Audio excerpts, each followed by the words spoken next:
everybody, Natalia Leigh here, and I am filming another Get Ready With Me style video. The first one I filmed was a writing routines tag, and I filmed that while getting ready to film a different video, so I'm gonna do the same thing today.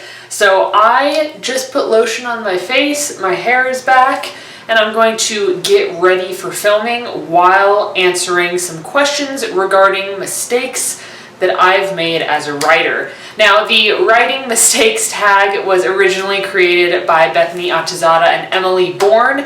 I'm going to link both of their channels down below. Bethany is the one that tagged me, so Bethany, thank you so very much. There are 6 categories, I believe. I have my laptop down here. Yeah, so there are 6 categories to writing mistakes that I've made. So I'm going to put some makeup on, do my hair, and I'm going to answer those 6 questions while we go along. So let's get started.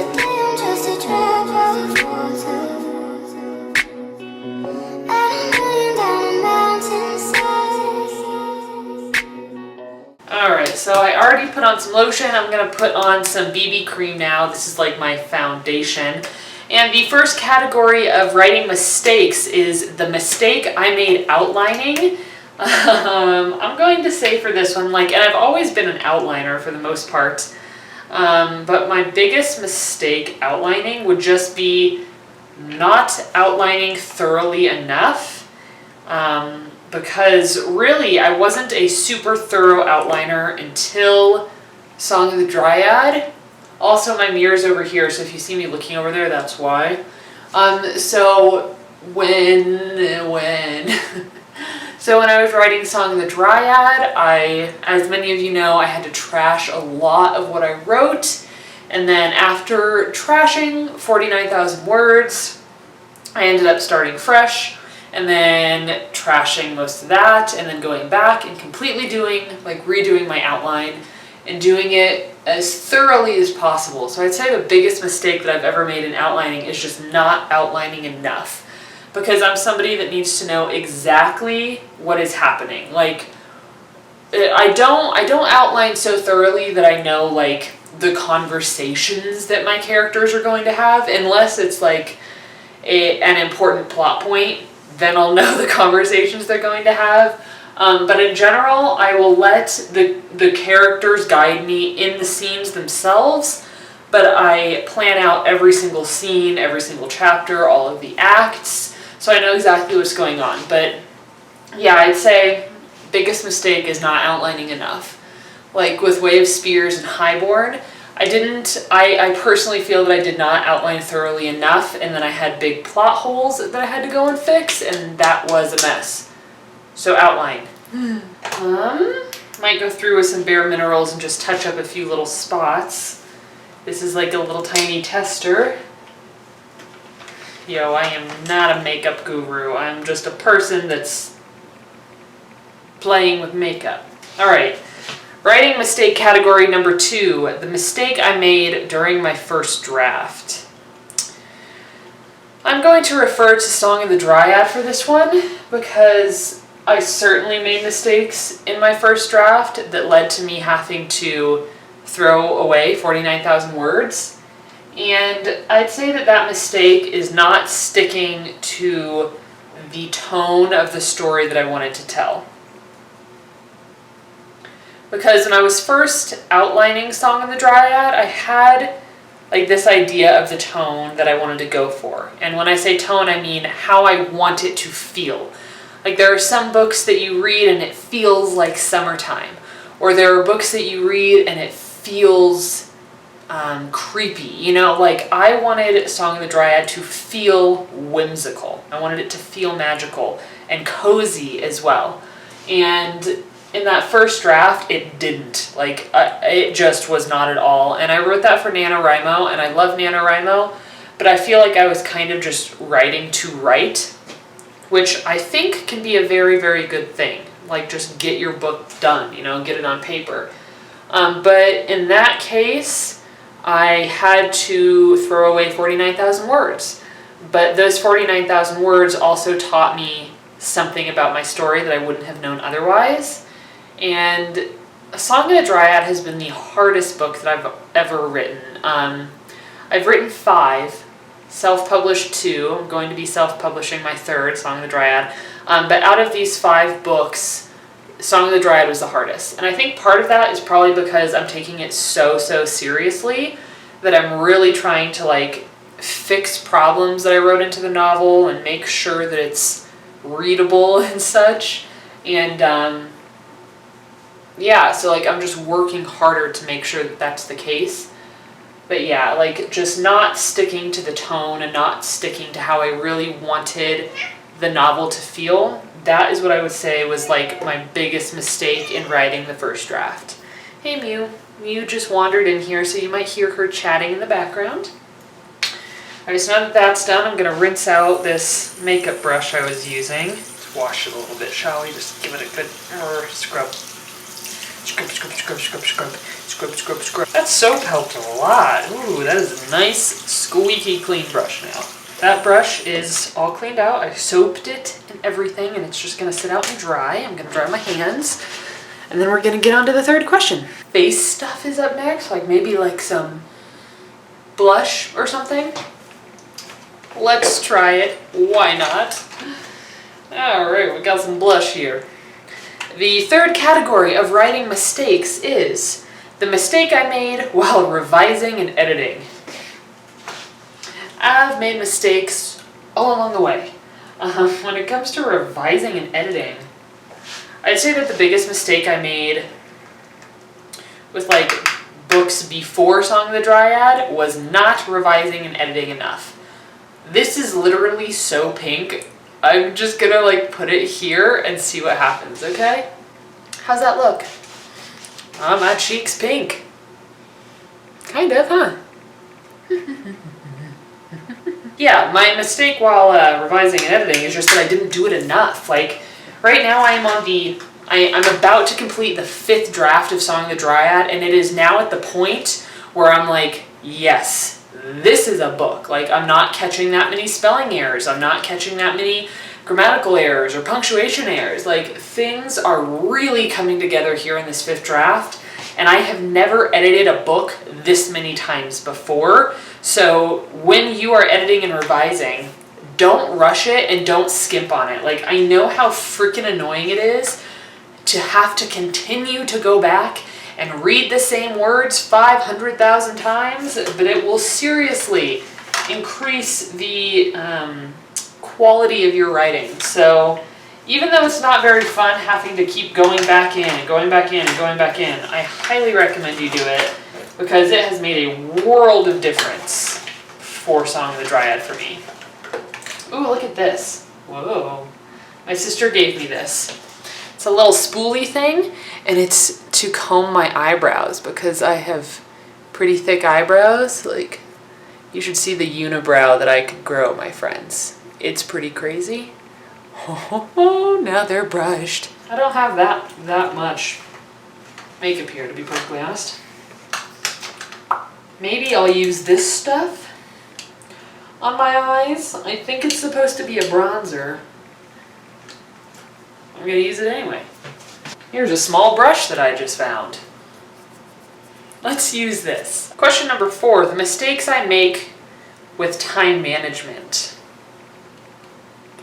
I'd say that in general I'm pretty good at time management. Like, it's something that's important to me. I used to think I was the type of person that hated routine and needed to be like free, I don't have to do anything, like I can just do things whenever the heck I want to. But I've learned that time management is my friend, and I actually really enjoy having a routine. So when it comes to time management, I'm pretty good about it. I would just say that I have to set a routine. Like, my mistakes in the past have probably been not having a writing routine, because then, like, I'm thinking back in January of 2017, like, that was right when I had trashed the 49,000 words for Song of the Dryad, and I took all of December off. Like, I barely wrote a thing in December. And part of that was because I was so upset about what, like, had happened to my book, and that I felt like it was just a failure. How does that look? Does it look like something? But yeah, I had no writing routine and therefore no time management. But now I set a routine for myself. I work every single morning. Like if I'm writing or editing, I'm doing that in the morning, and I manage my time that way because I know that I only have a certain amount of time before I have to leave and go pet sitting for the day. So I like to try to get my work done before I have to leave and go pet sit. Because once I get home in the afternoons, like right now, it's 4:45 right now, I don't have much creative energy just because I have that mostly in the morning. Granted, I still have to work today. Like I still have to do more editing today because I'm on deadline, I guess you could say, and my editor needs my novel by Friday, and I still have 6 chapters to go. Yeah, when it comes to time management, biggest mistake was not having a writing routine, but now that I have one, it has totally helped. All right, I'm gonna put on some mascara now, and question number 5 is my biggest newbie mistake. Oh my gosh, I have a lot of these, I'd say. Hey, boo-boo. So I'd say that in general, every single new writer is gonna make mistakes, and some of them, you know, are like familiar, and a lot of us writers make them, and some of them are just specific to each of us individually. Personally, I'd say my biggest newbie writing mistake goes along with my outlining mistake, and that's just not outlining enough and not having everything figured out. Because in some of the books that I've written, it's like I got to the end of it and questions weren't even answered. Like I brought up questions and plot points and they were never answered because I hadn't like plotted it out and I didn't really know what was going on. So then when you have to go and, you know, go back in and edit and revise, you have such gaping plot holes that it feels like you don't even have a book because nothing even makes sense. And that was definitely my biggest newbie writing mistake. Granted, I have smaller ones that go along with like the actual craft of writing and like my voice. For example, over explaining things. You know, she got up off the bed and her feet hit the floor and then she stood up. Like, that is way too wordy and I didn't need to explain all that. I could have just said, she got out of bed. Done. It's that simple. Like, over explaining is something that I used to do a lot, and I see a lot of writers do it. And I think it's because we want readers to picture exactly what we picture. So we're trying to like hold their hand and walk them through everything that happens. But you just gotta let the readers go. You gotta let them read your work and picture whatever the heck they want to and just simplify your prose. Now, let's use this black mascara to do some eyebrow gel stuff. Because I have black eyebrows naturally, I just use black eyeshadow or black mascara to kind of gel them where I want them. One more question, and I'm going to actually apply this weird lipstick stuff my sister picked out for me. This is my first ever lipstick I've owned in my whole life. It's a lip paint. I feel like my lips are pretty smooth. I don't know if I need to put on like some chapstick. I don't know. Let's put on some chapstick. That might make it slip off though. I don't know. I just don't want really cracky lips. Biggest mistake I see other writers make. Ooh. Can you tell that I'm wearing some lip paint? I think that's good enough. I think that's good enough. I'm gonna list a few that I see just in general, both in published writers and unpublished writers. I'd say that the over-explaining thing is a huge one. That's something that I think, like I said, a lot of us do because we just want we want readers to picture exactly what we're picturing. But again, you can't hold their hand through all of it. You gotta let them go at some point. So I'd say over-explaining is something that I see a lot of writers do, and then also incorrect tense. So like past tense, present tense. I see that a lot in a lot of different writing that I read.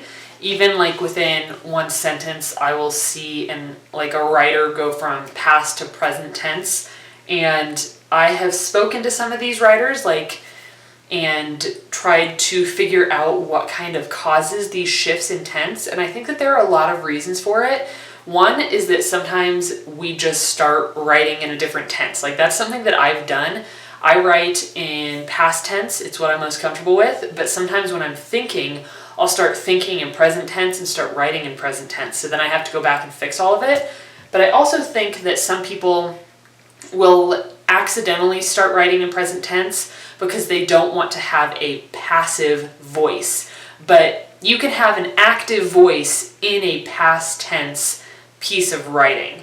And that's something that I would be happy to make a video on if you guys want to know more about passive voice, active voice, present tense, past tense, etc. But I'd say that those are some of the biggest mistakes I see new writers make. But then the biggest one, the biggest mistake I've ever seen writers make is not finishing their book.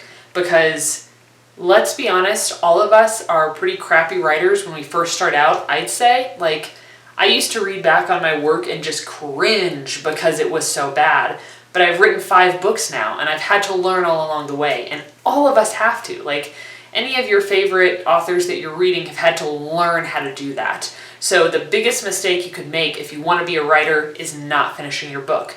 Just finish your book. I know it's so hard. It's one of the hardest things you'll do, but you'll learn a lot. You'll feel amazing at the end of it, and I'm here to help you. So those were the 6 categories of writing mistakes, and now I'm going to tag somebody. I'm only going to be tagging one person this time around because I feel like Emily and Bethany tagged a lot of people, so I should start seeing this tag everywhere, right? I am going to tag Lainey from Ginger Reads Lainey. I hope you have not been tagged yet. I did go through your YouTube. I didn't see a writing mistakes video unless I just scanned right over it or I didn't go back far enough. But Lainey, I would love to see you do this tag. Also, a huge congratulations for finishing, I believe it was your rewrite that you were working on. I saw it on your Instagram story earlier today, so I want to say congratulations on that. Anybody that doesn't already know who Lainey is, her channel will be linked down below, so make sure to check her out. She's awesome. So now I'm just going to, my face is done. I'm pretty happy with how it turned out. So I'm just going to do my hair, and then I'm going to go and film a different video. Thank you guys so much for getting ready with me today. Bethany, thank you so much for tagging me. Both you and Emily come up with such fun questions, such fun tags. Bethany, you've been coming up with a lot of stuff lately, and I absolutely have been loving it. So thank you for tagging me. And I think that's about it, you guys. But alright, I'm going to head out. Thank you guys so much for watching, and I'll see you in my next video. Bye!